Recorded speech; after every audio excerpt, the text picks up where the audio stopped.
Round 2 of the Sinquefield Cup saw Fabiano Caruana continue his fabulous run with a victory over Maxime Bachir-Legrave that included some fantastic home preparation. He's now on a perfect 2-0 score. Meanwhile, Levon Aronian recovered from a rough opening against Vasilin Topalov to gain a full point. And world champion Magnus Carlsen has a fantastic record against Hikaru Nakamura. But on the other hand, he was black in today's game. Carlsen surprised Nakamura in the opening, and it ended in a perpetual check. It's still early in the tournament, but Italian-American Fabiano Caruana impresses with his perfect 2-0 score. He's become the man to catch, and Magnus Carlsen plays him today. It all starts right now.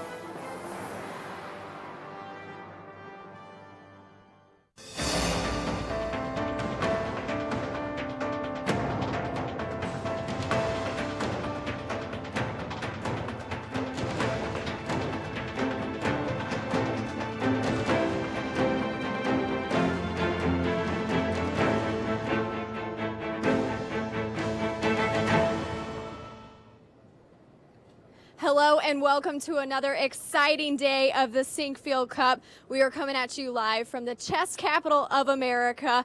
It is another gorgeous day here in the Central West End at the Chess Club of St. Louis.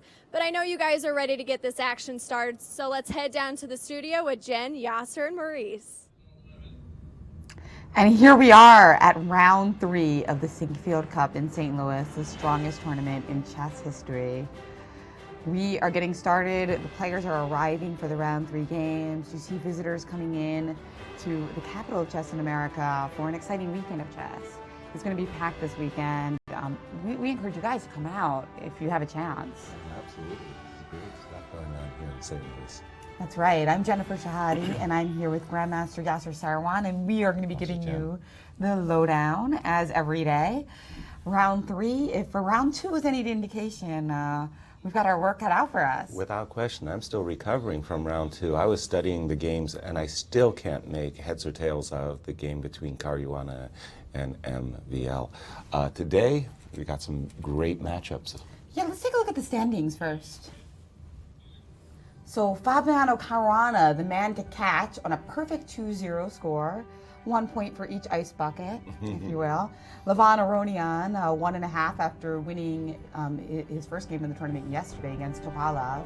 Nakamura and Carlsen both with 1 point each. MVL with half a point. And Vasilin Topalov, 0 points. Today's pairings, we've got very key matchup between world champion Magnus Carlsen and tournament leader Fabiano Caruana. We also got Topalov versus Nakamura. That game will be exciting. And finally, MVL versus Aronian. Now, what do you bet on, Maurice? What is going to be our big game of the day?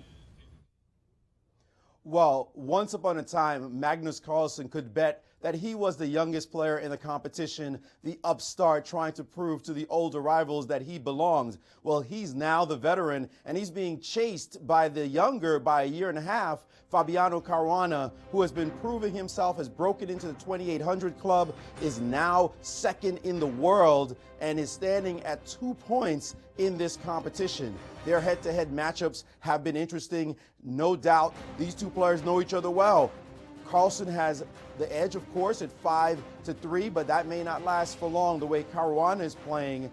This should be an exciting matchup today here at the Sinquefield Cup. What a round.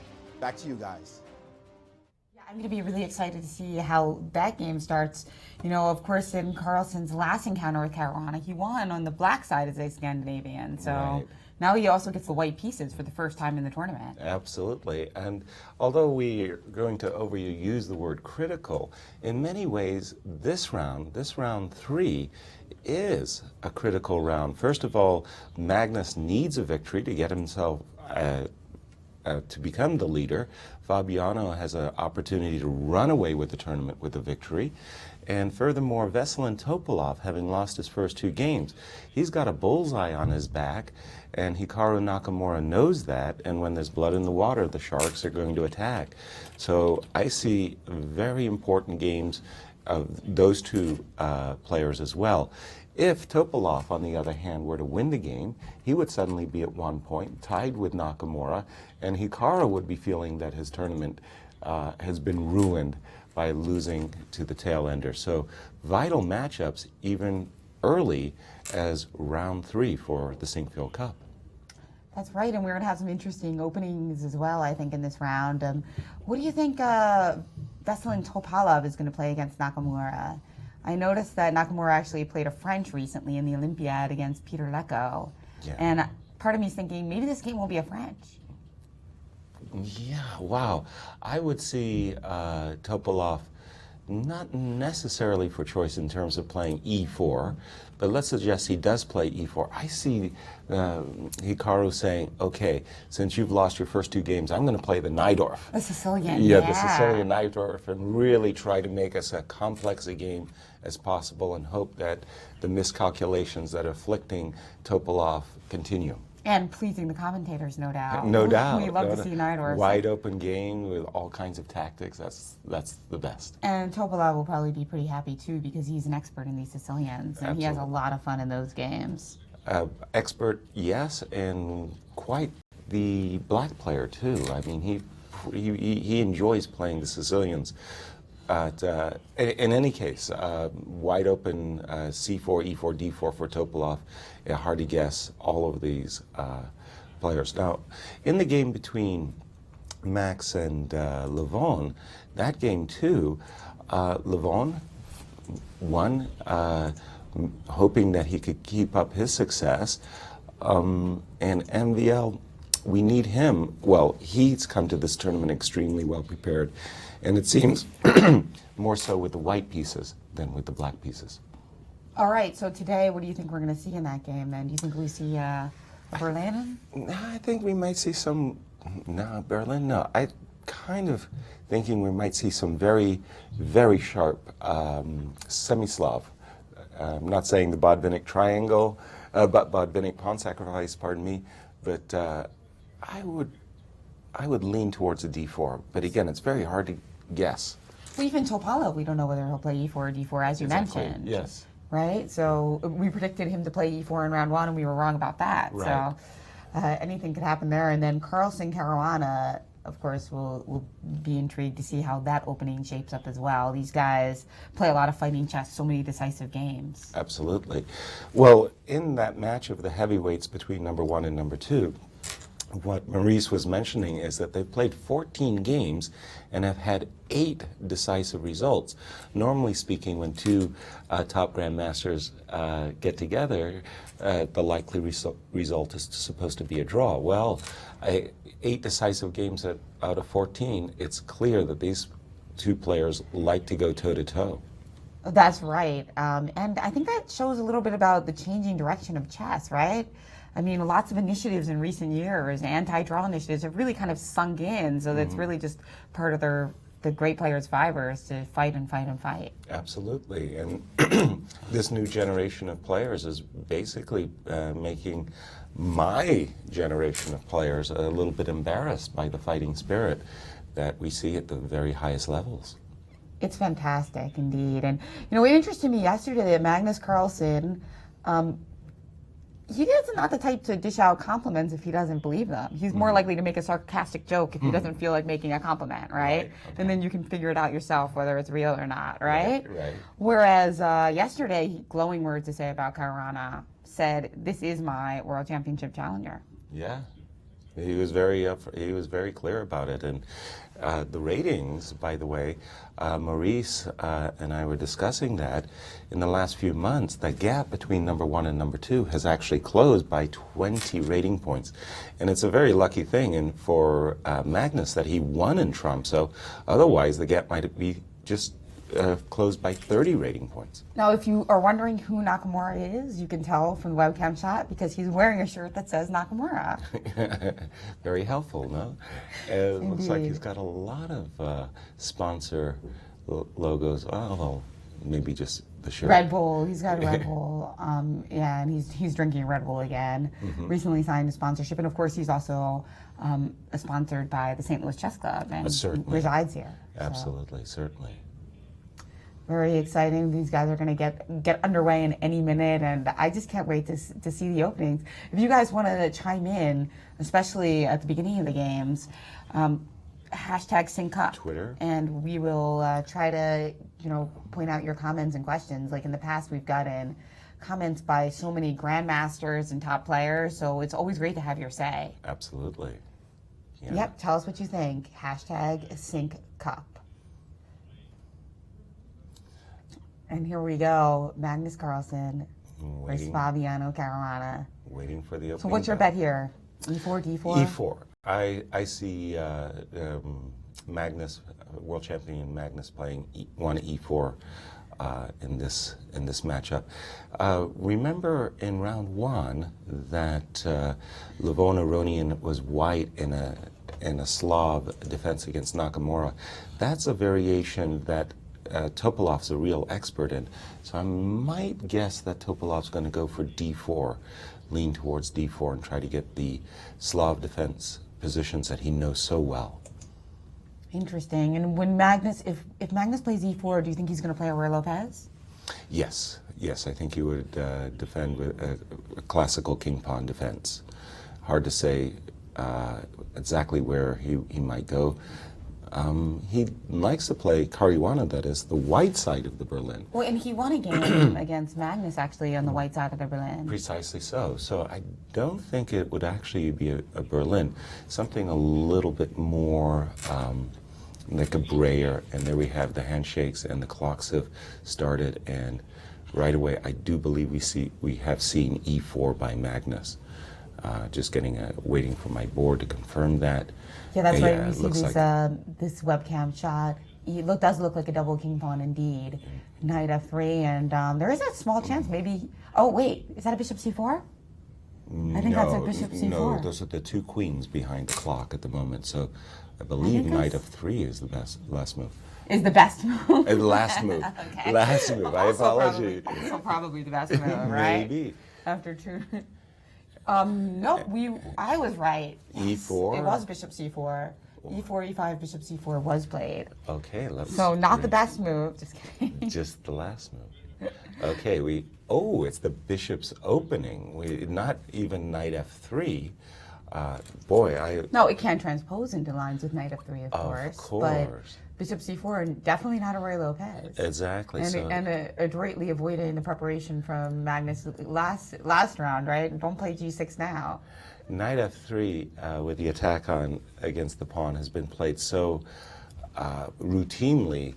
This move, bishop C4, is kind of faded out of play at the top. Knights before bishops, right? Knights That's what we tell bishops. our students starting out in the game, that you move your knight out before your bishop because you're not sure whether you want to put it on C4 or B5.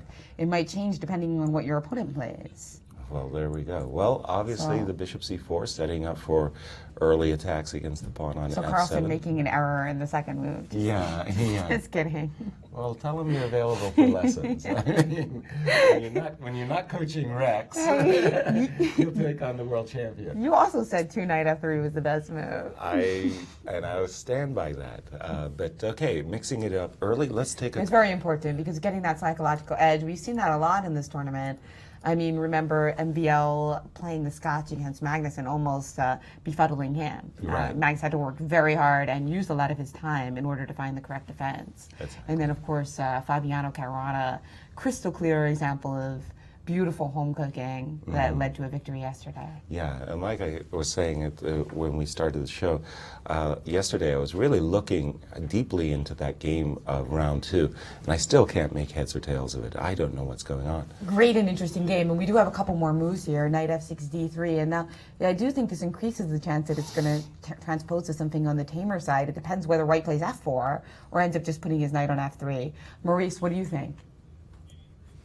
Well, clearly, Caruana has been showing fantastic preparation throughout this tournament. That has been his forte. Nakamura, when he was asked about Caruana's play, he mentioned that as the primary reason why he was at 2-0, showing just simply fantastic preparation. His players have fallen into what he has gotten homebrew, if you will.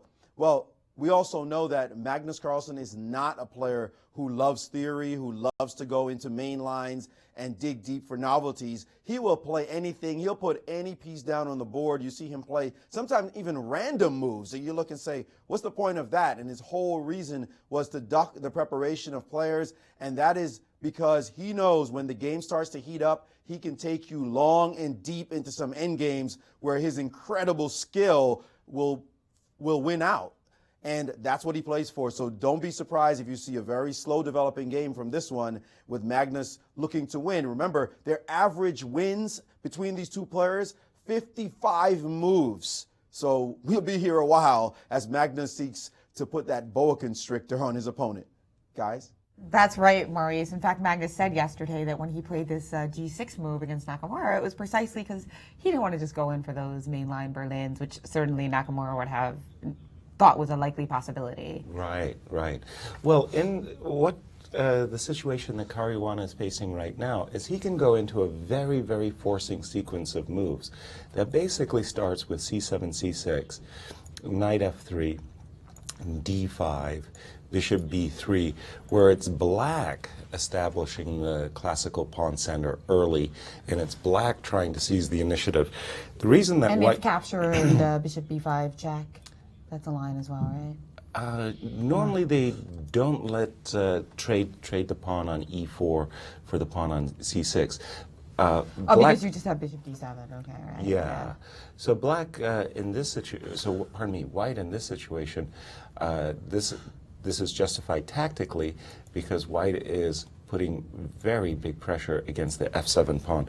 So it's not, black does not capture the pawn on e4, rather he plays bishop d6. And again, this is a very forcing and sharp line of play that Fabiano could be considering. Well, that's the thing, though. It gives black that extra option, and if Right. black doesn't want to take that option, he can play more normal move. Bishop c5 and play for a quiet position, the Italian game. Okay, unless white wants to mix it up and try to get f4 in before knight f3. Otherwise, it will transpose into an Italian game. Right.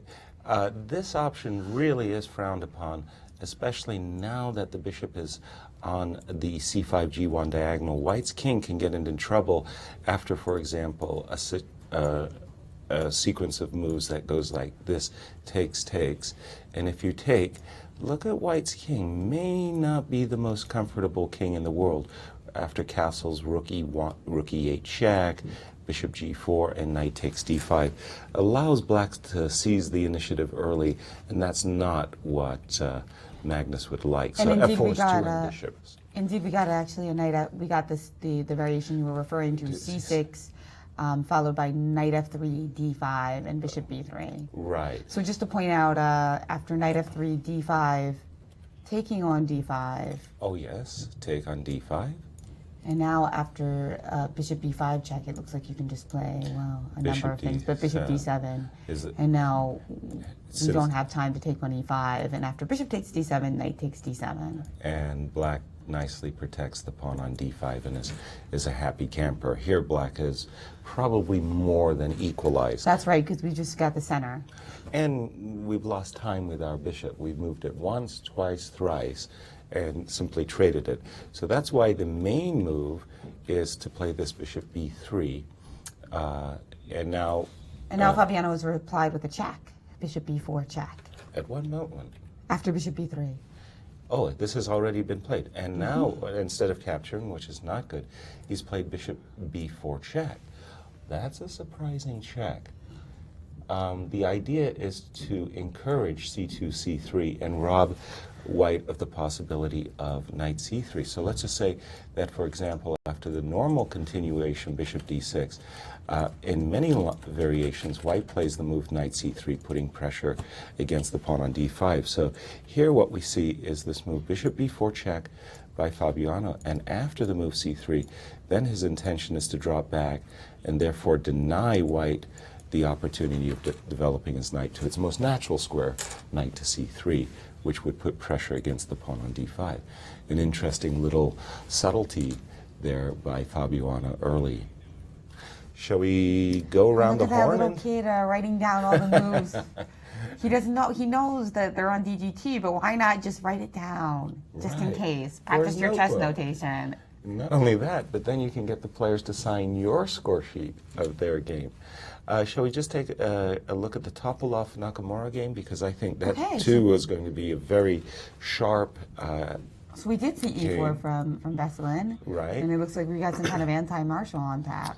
Exactly. So a Rui Lopez, no Berlin, and bishop c5. So this has become a very topical opening variation.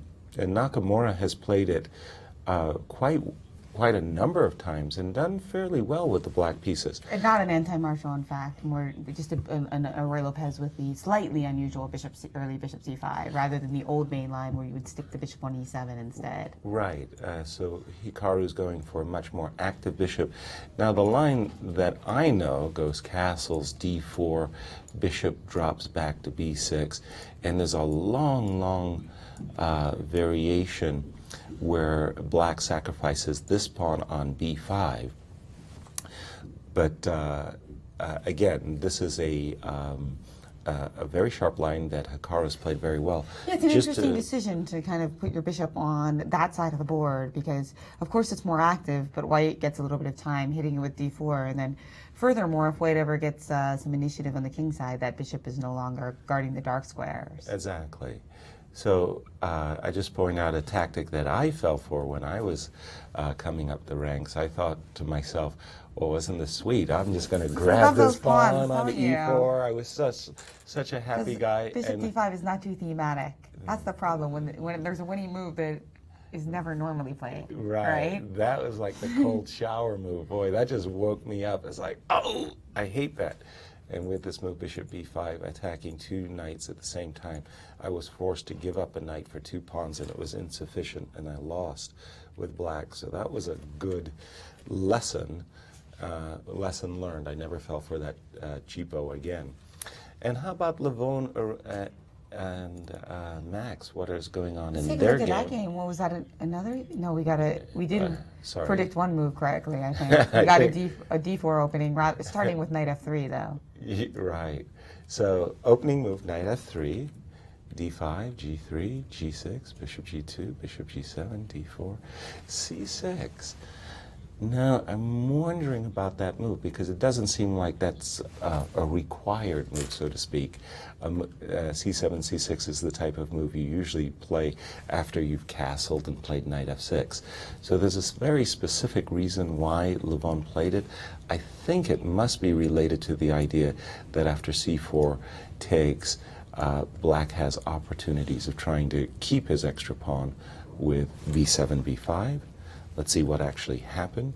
Castles, knight f6 now. And so, again, the only way to really attack in the center is either with the move e2, e4, which is going to be very hard to accomplish, or the more direct c4.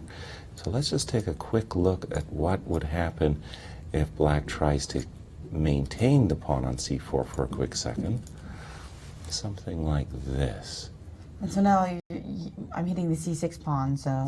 Yeah, the immediate b5, as you just point out, there's either knight takes c6 or even possibly knight takes b5, which would ruin black's whole strategy in that case. So probably he could play bishop to d5, seeking to trade the light square bishops on g2 and neutralize white's advantage perhaps in this fashion.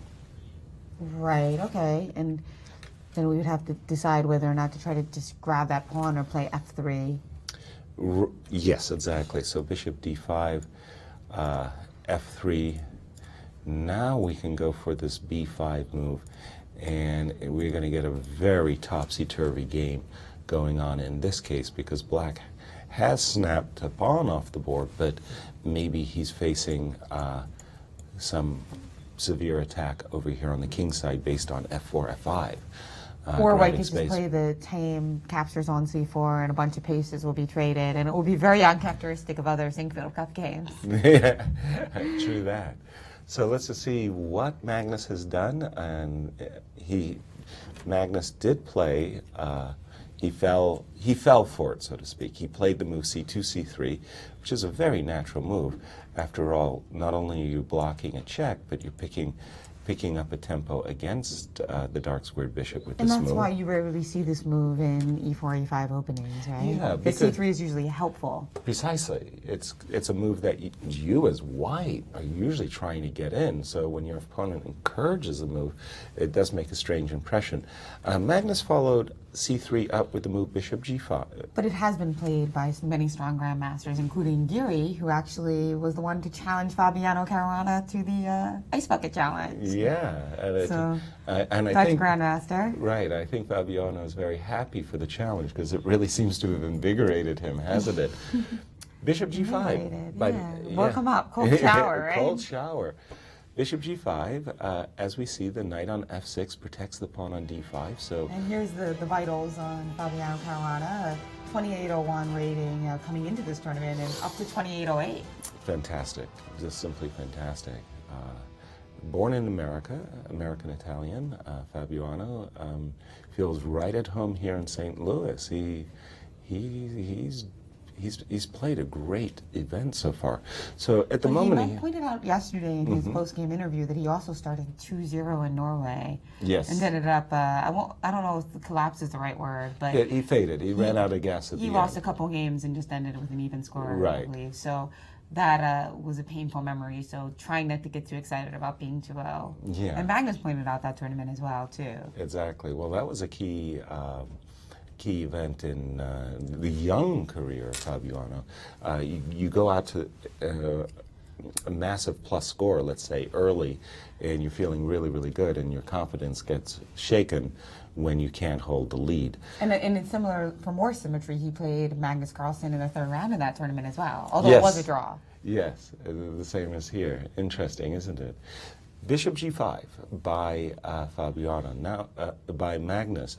Now, what Magnus's intention, clear intention, is that by pinning this knight on f6 to the queen on d8, he wants to capture this pawn on d5.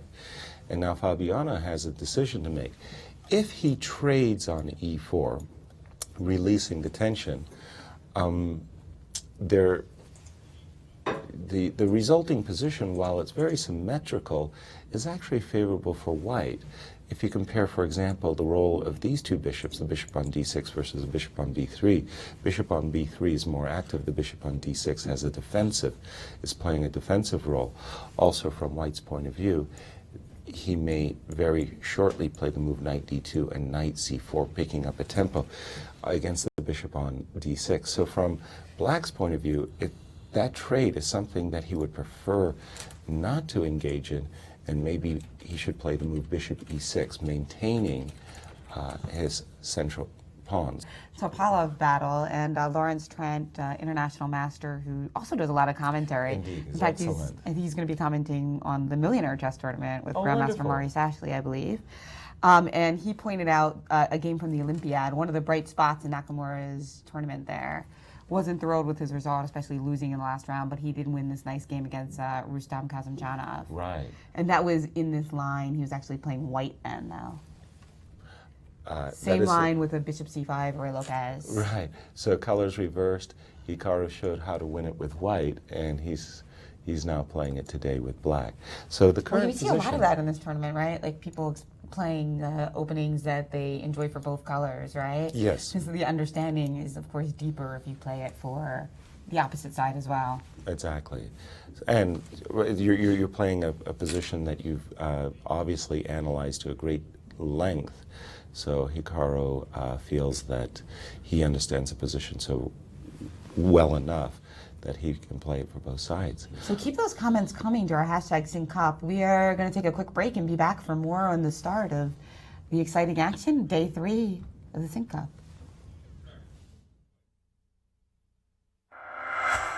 My name is Fabiano Caruana, and you are watching the Sinquefield Cup live in St. Louis.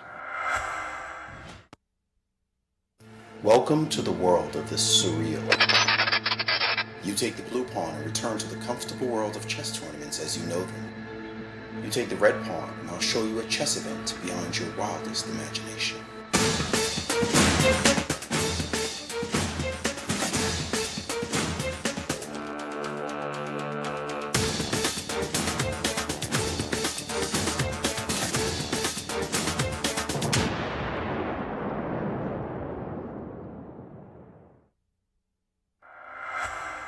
I'm Hikaru Nakamura. You're watching the Sinquefield Cup live in St. Louis. Hey, and welcome back. So, what do you think today, based on the early part of the game, what do you think is going to be our most thrilling game today? Well, I'm actually still going with the two games that we highlighted at the very start, calling them key or critical matchups. I think the Magnus versus Magnus Fabiano game is still going to keep us riveted for the whole of the round.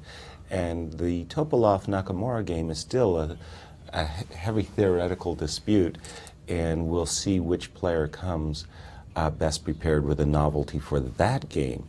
Veselin pausing either to recollect his preparation or just trying to find a new idea, inspiration at the chessboard itself. I noticed in the game between Max and Levon, Maxime played knight bt2 as a prelude to playing c4, and then we saw the move bishop e6 by Levon Aronian, essentially encouraging white, if he were to trade on c4, then we're going to get a very static game where we have literally a symmetrical type of position. After knight e5, I really don't see white as gaining anything out of this particular line of play. Rather, I see white as playing the move b2, b3, which is a bit double-edged, because keep in mind, this bishop on g7 is waiting on that long diagonal, kind of an ambush. I know you love playing the Grunfeld defenses, black. And dragon. Yeah, and dragon. Anything that gets that bishop over there. Exactly. Protecting your king and doing double duty, so to Bishop speak. takes A1 at some point. Right. So it may encourage Levon to lash out with a sharp move like c6, c5, which is rather standard, again, when black is fianchettoed and staring down this long diagonal. So besides b2, b3 and captures on d5, not too much else in it for white. Queen b3 usually just gets matched by queen b6. And again, a rather static game from this opening, I see. Let's go back to the world champion. We did, when we left it, bishop g5 was the previous move. And I must say, I always liked it whenever my opponents pin my pin my knight to my queen, as we see with the bishop on g5, pinning the knight on f6 to the queen. I always like getting in this little tickle, whether it be a7, a6, or h7, h6. Magnus backed off with his bishop. He played bishop h4.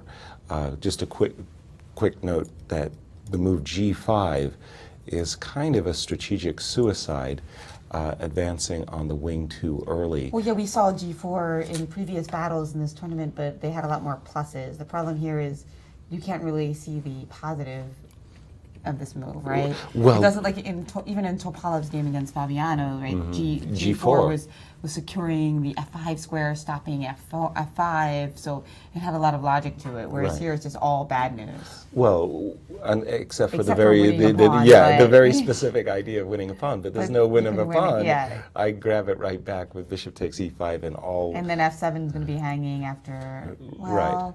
yeah, after bishop takes and queen d8, knight takes c5, you're going to be hitting f7 multiple times. Oh, so. that would be dreadful. That would be dreadful. And we've got Maurice Ashley with some thoughts on this game as well. Yes, Jen, it's not every day you see the bishops opening at the grandmaster level, so I decided to go into the database to search to see what games have been played, and I was not able to find any recent games, and in this line, actually, no games with grandmasters playing. But something really telling came out of the data. Out of the 7 wins that happened in this exact position, black won 5 of those. So interesting that Magnus has chosen to go into this particular line. Clearly, Caruana has prepared this variation. Otherwise, he wouldn't have played bishop to b4 check, that provocative move. And the data seems to indicate that black is completely fine. Of course, white has never been Magnus Carlsen in any of those games. So we'll see what is going to happen next from the mind of the young champion. Back to you guys.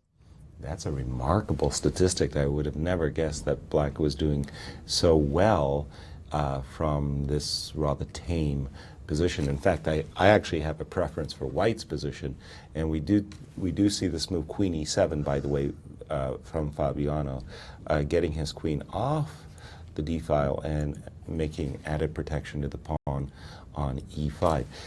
It's conceivable, it's going to take a long time, but it's conceivable he may be thinking about knight D7 to F8 to G6, a long maneuver. Kind of reminiscent of Roy Lopez maneuvers, right? Exactly. So I'm expecting that Magnus will play the very natural looking knight on B1 to D2. Now, keep in mind that when Black put his queen on the E7 square, in a very funny way, he's actually kind of throwing down a little bit of a flag and saying to White, White starts thinking, boy, wouldn't it be wonderful if I could put a knight on the F5 square attacking Black's queen? So we could see Magnus trying such an approach where one day he brings this knight back to E3 and Right, plays similar for to a your knight suggestion F5. for Fabiano, right? Except Right. the pawn on H6 makes the knight F5 square even juicier. Exactly, because then it's harder to boot it away with the move G7, G6. Luckily, that bishop on C8 it does some job of controlling the square.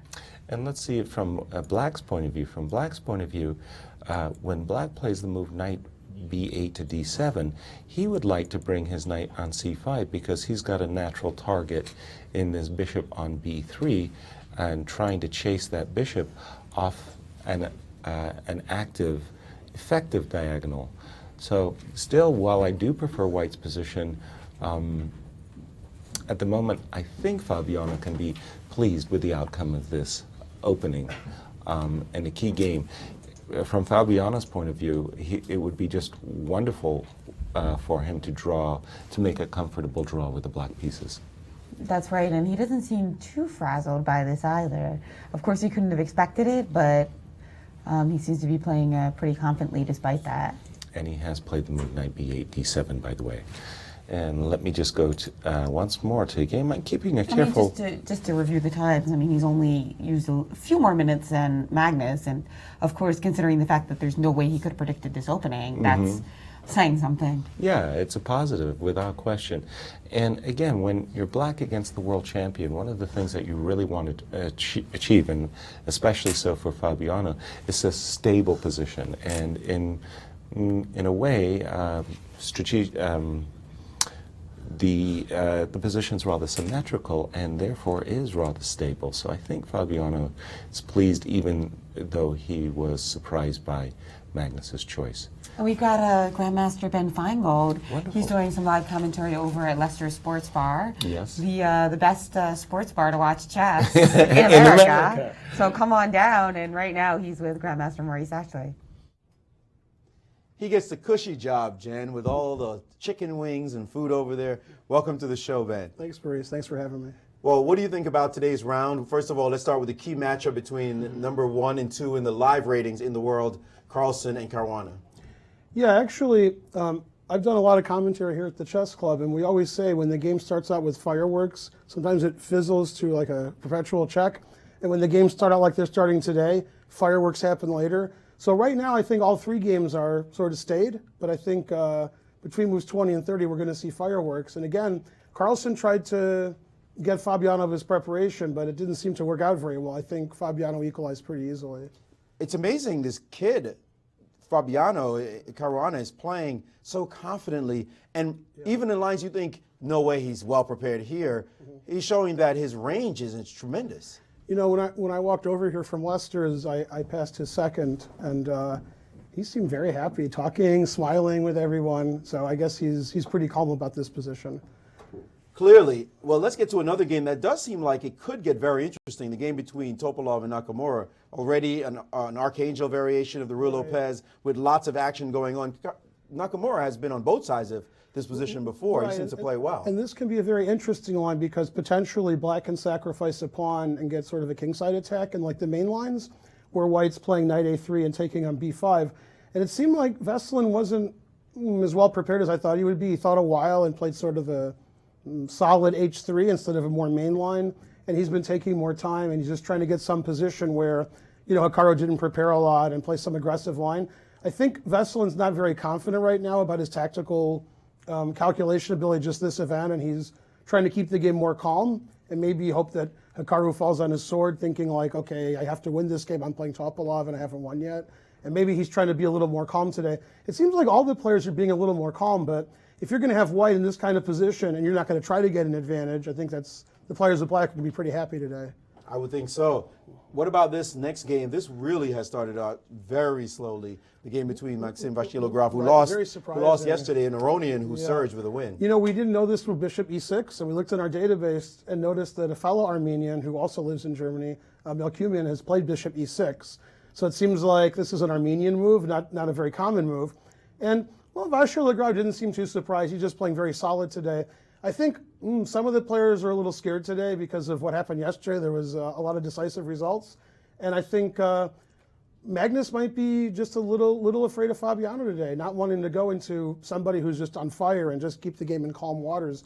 So right now we see 3 calm positions, but I'm expecting as the games go on, we're going to see fireworks. So you're betting that the first 2 rounds, which were just surreal in their excitement, has affected the players, and maybe day 3 might be something of a rest or a cagey day? A little bit, but again, I would actually be very surprised if all the games end in draws. I think this is the calm before the storm, and they're just making sure, based on the first 2 rounds, we saw great preparation by MVL, by Fabiano, by Magnus, so they're making sure nobody's going to beat them in the opening, and they're going to start playing in the middle game. Well, thanks so much for your insights. Grandmaster Ben Feingold, head on back over to Lester's and bring us some chicken wings. Back to you guys, Jen and Yaz.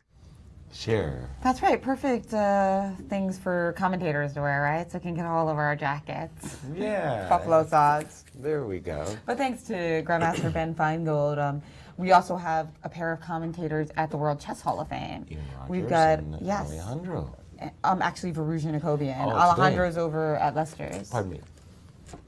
And here's a shot of Lester's, actually. And there is food, but the spectators themselves seem to be more focused on the chess and the bulletin. So there's actually a bulletin produced every night in which you can see some grandmaster analysis of the games if you're haven't had enough of our analysis. Right, and the puzzle on the daily bulletin puzzle as well. Going back to the game of Magnus, by the way, I'm intrigued by this move, Bishop G3 by Magnus. It seemed to me that Magnus was pleased by having pinned this knight to the knight on F6, and yet he voluntarily released the pin against the knight in order to put pressure against the pawn on E5. And I'm thinking also that by vacating the H4 square, he's making the maneuver knight H4 to F5 a possibility. But moving that bishop once, twice, thrice, I'm not so sure if that was the right approach, but an intriguing move for sure. Well, also, you, as you pointed out earlier, that knight on D7 can move to F8 so that when knight F5 comes, bishop takes F5 is possible. Yes. So of course, if the knight can really land on F5, that would be pretty devastating. But we can do knight C5, we can do knight F8, knight E6. Right. We've got some different possibilities to make sure that we shore up that square. Now, in order to really get that square, you need to stick 2 knights, right? Yes, knight on E3, knight on F5, yeah. Yeah, you'd have to get knight C4, knight E3, and knight H4, but of course that's very slow. I might just point out one little trappy move, a trap. After the very nice, very natural, looking move castles, there is a little bit of a trick here. Knight H4, as we've been mentioning, the knight coming to F5, that's a rather attractive square to fork queen and bishop. And in case of knight C5, as you mentioned, just to be able to keep the F5 square protected. Well, here's the stunner. Right. If you hadn't noticed it a moment ago, you'll certainly notice it now. The pawn on F7 is pinned. The knight jumps to G6 with a fork of queen and rook. White would win the exchange and So for those of be you watching at materially home, better. the lesson here is castling is always really bad. No, that's not Don't the lesson. castle. Always castle. Don't listen to Jen. I mean, she's This is ruining Rex's game This as is we the speak. exception to the rule, as we say, right? Right. Of course, there are tactical exceptions. Usually, almost all the time, we win a castle. Well, but let's just say here, the timing of castling you have to be careful about. The timing of castling. well, yeah, but this one's a little tricky though because knight h4. It's not a one mover. It's like knight h4 is a strategic move, and then you need to cover f5. Right. So instead, what do you suggest here? Knight f8 or knight c5 immediately? Well, a funny move because White has spent so much time moving his bishop around. I'm actually thinking that a funny and a quiet move is the voluntary retreat bishop d6, c7. So the first idea is you're just getting out of this potential attack with knight c4, and you're leaving the pawn on e4 hanging. Black is actually waiting for White to castle. So for example, after castles. Now, after, for example, a move like knight h4, obviously not the only move with that same threat that we mentioned before, the move knight f5 isn't quite so devastating. For example, rook e8, getting away from the threat of knight g6, and in case of knight f5, now you're not attacking the bishop, the queen can go back, and you've got these ideas of knight c5 and bishop f5. So True, but I could play something. I could try to play like a prophylactic move here, maybe in queen this f. specific position, like Well, maybe I could play like- queen f3. Okay, So that queen now, f3. if you play knight c5, I have time to play knight takes h6. check, right? And then after takes, you're a very happy camper. You Yeah, it's run a pawn. A little and, cheapo. Hey, you cheapoed me Yeah, earlier. I think the absolutely. lesson here is there's more cheapos in this position for white than for black. Yes.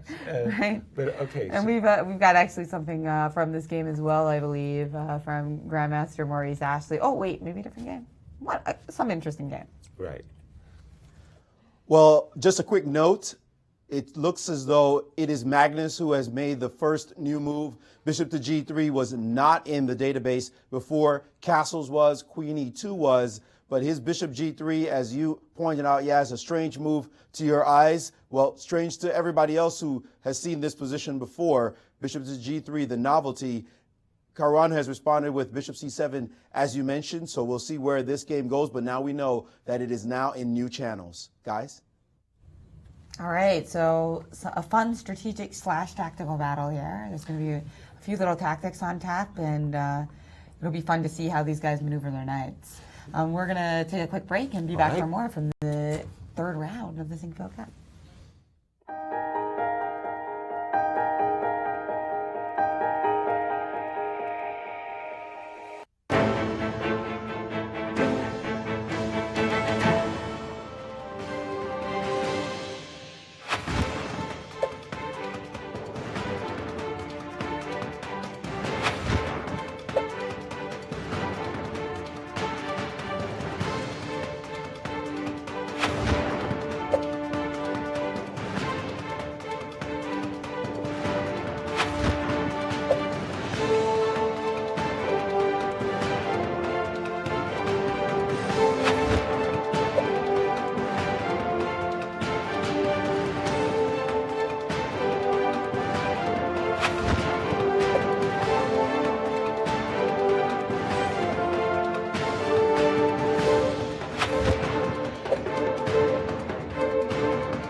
I'm Levon Aronian.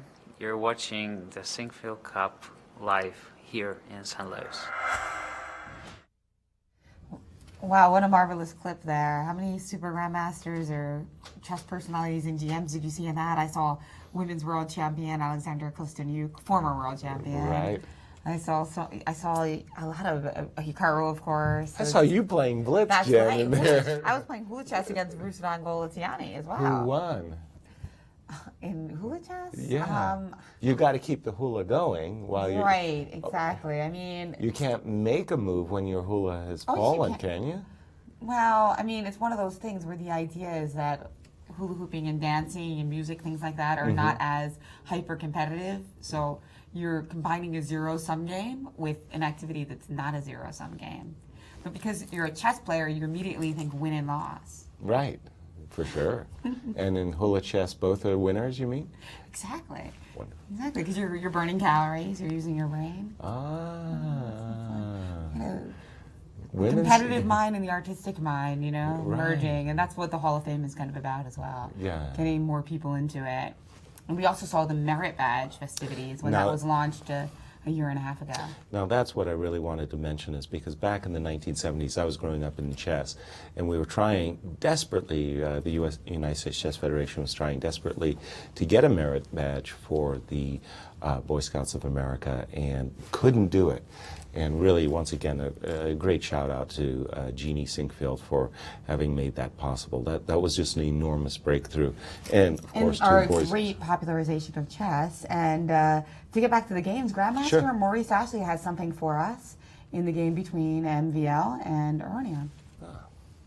Well, there's a sacrifice alert on the board, a big moment in the game. Levon Aronian made a move that virtually forced the sacrifice to happen. Let's take a look. In this moment, he made what looked like a simple trade, knight takes on d2, but it was daring white to capture back with the knight, because suddenly black would be able to play this beautiful move c5, liquidating in the center because of this pressure along the long diagonal. The bishop's opposed. Clearly, of course, this would be a blunder because he would just be hanging a piece. So this move, knight takes on d2, saying, well, what do you plan to do? Are you willing to sacrifice? And MVL said, sure, I'll take the knight back with the queen, because now after pawn takes pawn, clearly if he captures back, he's just simply losing a pawn. He looks prepared to play the move knight to g5, willingly going down a pawn with captures, but this position looks quite nice for white with the two bishops, even though down a pawn, the weak pawns in black's position. White should have compensation here, so the game, a tricky moment that is for both sides. Will Aronian now be surprised by the capture on d2? I mean, he must have suspected that the opponent could sacrifice, and he's staring at the board now. Maybe he didn't expect this trade back. Well, it looks like he has, and he's accepted the pawn, so he is now up a pawn, possibly for good. The game has certainly changed and heated up just like that after a simple exchange. Guys? Nice, nice. Ben Feingold's prediction that while stayed at the moment, fireworks were going to come. We're seeing it now in this game on our boards. Knight takes d2, queen takes d2 by Max, and Levon has accepted the capture of the pawn. So let's just take a look at what the line that Maurice was saying. Knight g5, very attractive looking move. You attack the bishop. The bishop can't go to d5 in this particular case. That would be a huge error after e4. First of all, white isn't even losing a pawn anymore. He can recapture this pawn now. So the line that Maurice showed, there was one other sub-variation, and that was this move bishop h6, pinning the knight to the queen. I was looking at a crazy line, Jen. I don't know what you thought about this, where you end up down here with this crazy move c3. I suspect it works out well for white, but it's definitely an attention grabber to be sure. This is you don't see this kind of situation I'm every not really day. a big fan of attention. Really? I didn't know that. But then the main line that Maurice was showing, and that's a kind of a, oops, I beg your pardon, I meant to capture on e6 first. I like white's I love pawns, but I like white's compensation very much here. This pawn on e6, natural target both for the queen and the bishop, and black's queen side still Those hasn't two gone anywhere. bishops, that doesn't feel like a real pawn. No, it feels really good for white, actually. This is just... You're going to have trouble defending your e6 pawn twice. Right? Yes. And you're going to have to do yes. with something like rook f6, but that would fall into a discovery with d5. So. Right. Yeah. If the rook were to go over to the f6 square, as you mentioned, to defend the e6 pawn, that walks into that d4, d5 discovery. Kind of a little bit like Levon's two bishops yesterday against Vesel and Topolov were That's working right. very well. So let's see what Aronian has another choice, maybe a simpler and safer choice, actually, which is kind of funny. Just go all the way back with the bishop, and once more after takes, and Maurice was mentioning how this bishop on g7 in ambushes is an ambush trying to pin on the long diagonal. You do have this move c4, c6, c5, I beg your pardon, attacking the pawn on d4 once again. Well, e5 is also a possibility. And also e5. Very good. Also, Again, the pawn is pinned, and we're also exerting pressure on the knight on g5, so bishop h6, even a weird-looking move like that could become a threat. exactly. That's in the offing as well. It's not very... White doesn't have a convenient way, so to speak, of answering this move To without defend knight d4, because yeah. knight e3 is impossible, because then queen takes g5. That's a problem. Yeah. Exactly. Let me just put e3 blocking the defense of the knight just simply allows it to be captured. So white would probably have to drop back with his knight, and then one has to wonder, are these split pawns very good? Well, now at least your knight on f3 is guarding the queen on d2. Mm-hmm. Yeah. So there's no longer a pin on the d file, and possibly rook b1 might justify the split pawns because you can put pressure Right. Against the b7 Yeah, it pawn. still seems kind of fun but I wonder after e5, knight f3, do we have to take on d4? I beg your pardon. And of After course, e5, c5 is also a possibility. So- After e5, knight f3, Well, not if we required. play but e4, ooh, e4. Okay, that's an ambitious move. Is the pawn a weakness or not? I'm not sure myself. yeah, big question. So, and also a question, you mean the pawn on d4 or the pawn on e4? The pawn on e4, I beg your pardon. Yeah. Is that pawn on e4? It might not be so easy for you to defend it. If you defend it like bishop f5, then you're kind of encouraging this knight to come and tickle you True. here. But you can also watch out for c5. Mm-hmm. Because I like that if I play c5 immediately, you could play d5. What moment? Here? Oh, yeah, if black plays c5 here, white could play d5, Oh, right? with pleasure, But yes. once I play bishop f5 and you play knight c2, you're disconnected a little, so I could maybe play c5 at that moment. Right, so bishop f5, what you were Jumping saying. at the opportunity. Knight c2, c5. Since my queen is not defended, what could be a good move? Maybe something like rook b1, now that the bishop is developed, trying something like this? And reintroducing now the possibility of getting d5 in. So I probably want to take and play knight c6. And yeah, I see. Before. I see. Some issues. It's a sharp way. I was thinking more in the Grunfeld pattern, Of just which playing c5. which was to play c5 right away, just threatening to grab a pawn and playing for knight c6. Is this, or do you think after d5 it's just simply a plus for white? Well, d5 is a fun move to get to play, isn't it? I know you like that. Grandmaster Maurice Ashley has some thoughts for us on this line of play as well. Well, just exploring the position, and it's some fantastic stuff that could happen, and the computers are going crazy finding good moves. First of all, in this line with bishop h6 that we discussed, bishop to h6 right here, white can play a real funky line after bishop takes, knight takes. Yeah, as you mentioned this point about c3, well, take a look.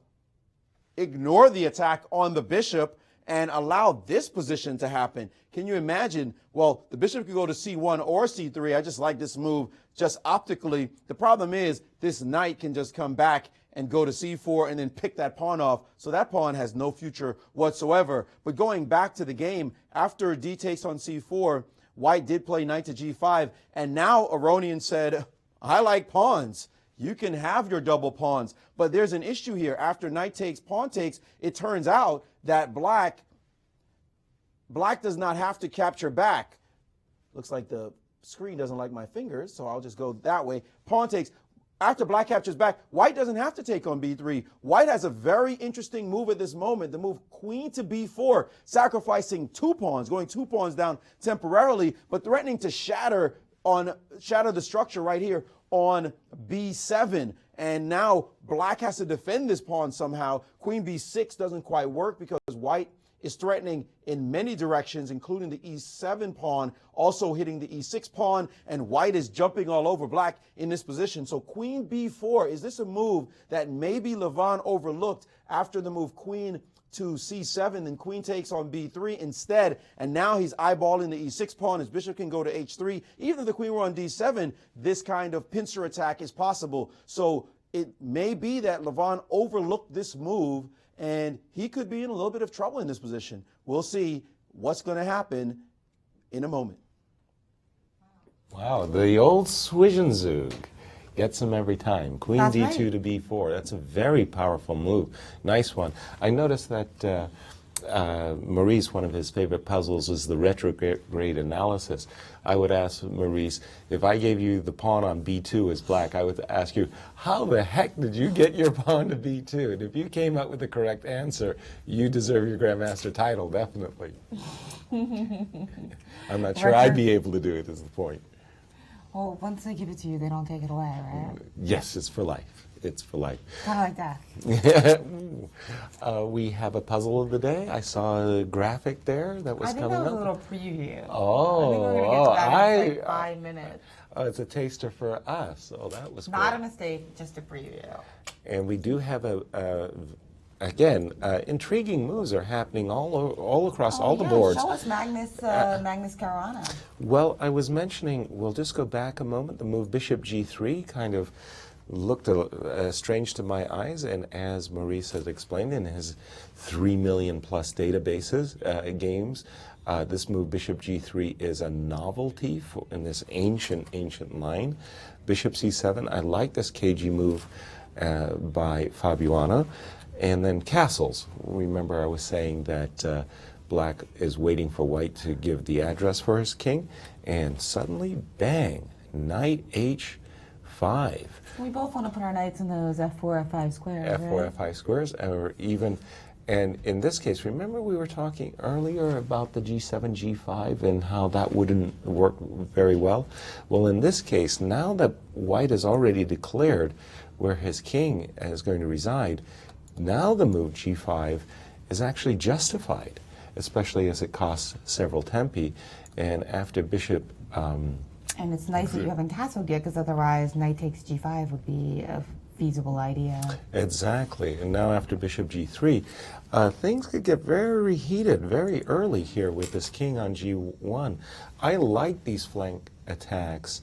In my days when I used to play the Philidor defense, I would look for these types of positions where the knight could come very strongly to this f4 square, and if the knight is captured, well, you're doing black a big favor by opening up the g file against your own king. So I don't think we're going to see this move bishop h4 by Magnus. And as we should point out all the possible discovered attacks. A lot of times you don't want to put a piece on a square where it could potentially be attacked, right? Right. Because of a knight takes e5 type move. Right. But here, how is this completely absurd? So we should look at knight takes e5 because it looks kind of wild. Exactly. Because we are hitting f7. I mean, of course, knight takes g3 is that in-between move we like to talk about. If you recapture the bishop, then black recaptures on g3 and recaptures the knight, and that's some material. Right. But instead, we got to look at the counter in-between move Bishop takes. of something taking on f7, yeah. So bishop takes f7 check. Now, black cannot move his king to f8 because we have this nice little G6 fork, yeah. so he has to walk his king to d8, but walking into a potential can we problem. take on c6 and then take on g3 with the f pawn?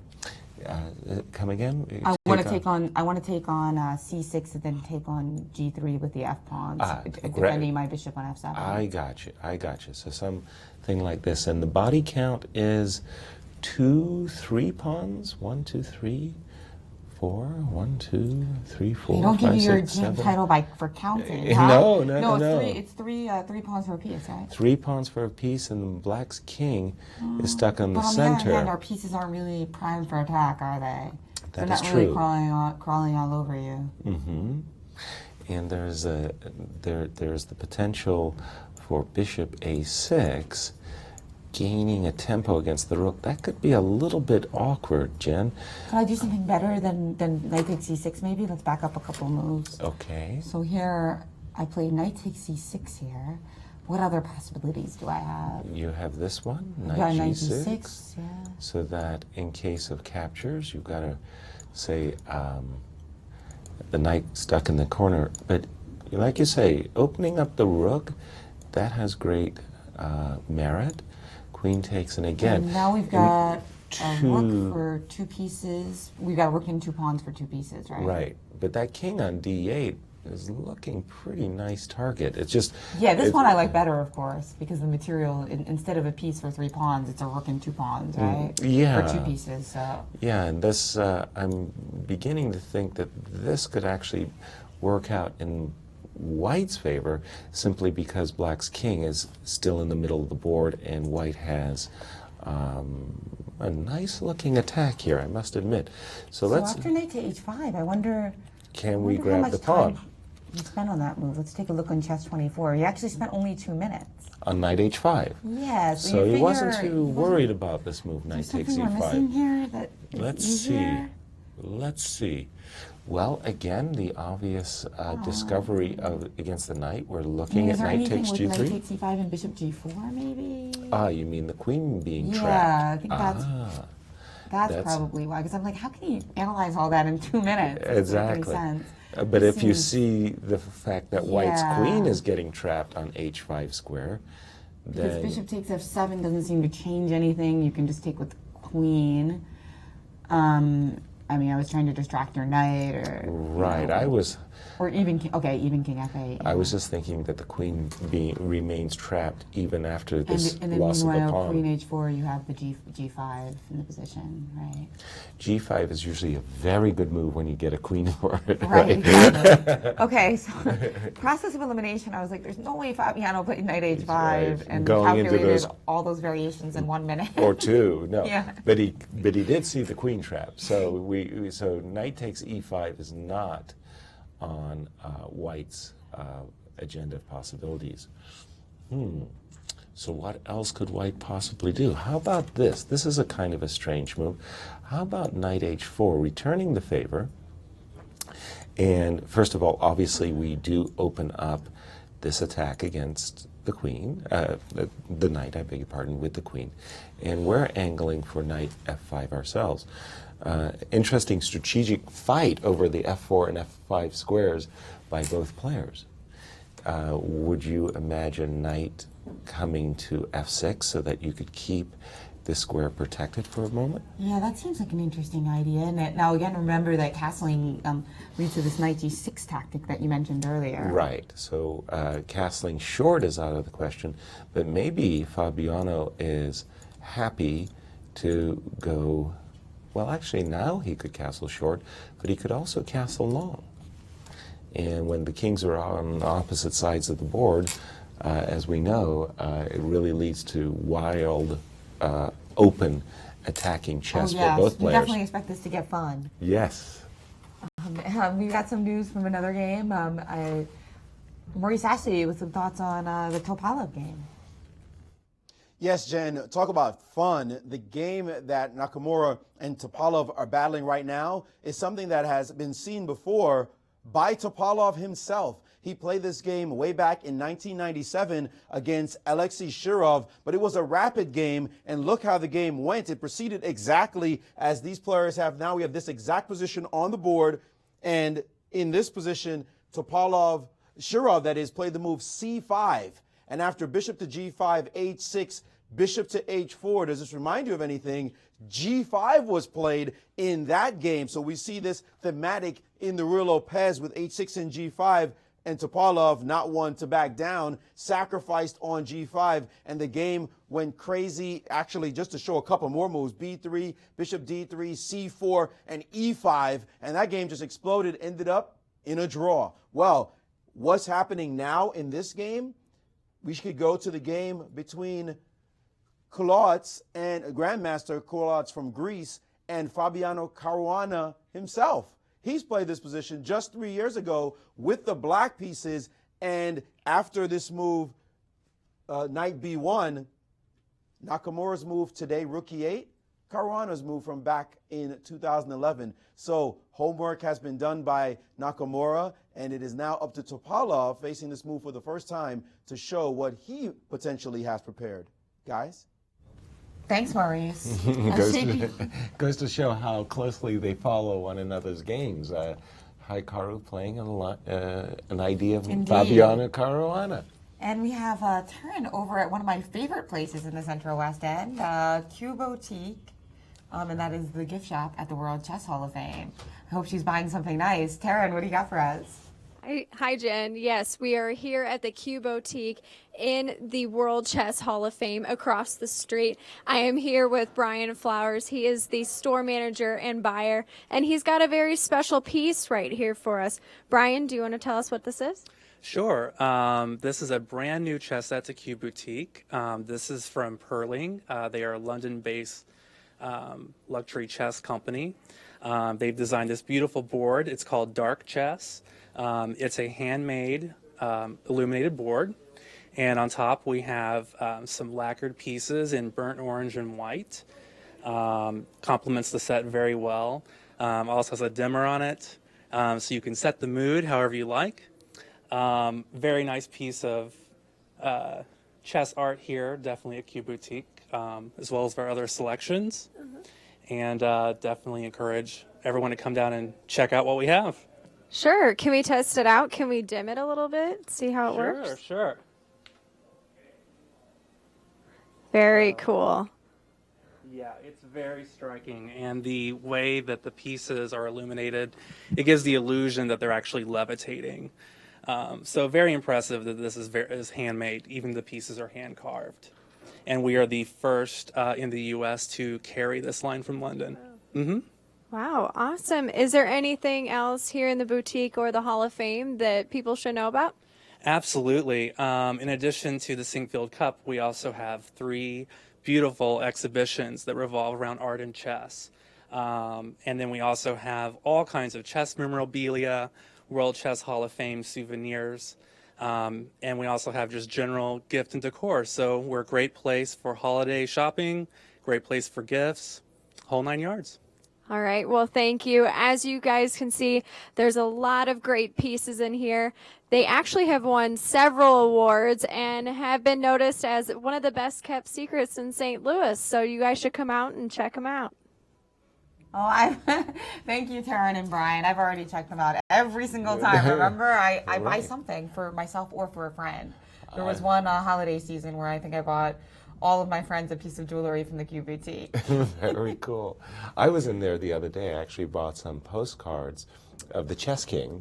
And I'm going to get the players to all sign them and then send them out to friends. And it's a lovely shop. It really is. Oh, yes. Yeah, definitely go over and check it out and have a caramel. There you go. And just another reason, actually, for you guys to come visit us live. We've got the commentary teams at the World Chess Hall of Fame and Lester's. So come on down, and if you are watching from home, we are going to be right back after a little break. While we're away, rather, we've got a little puzzle for you to solve. So. And who's on move? Don't rest your brain. The brain.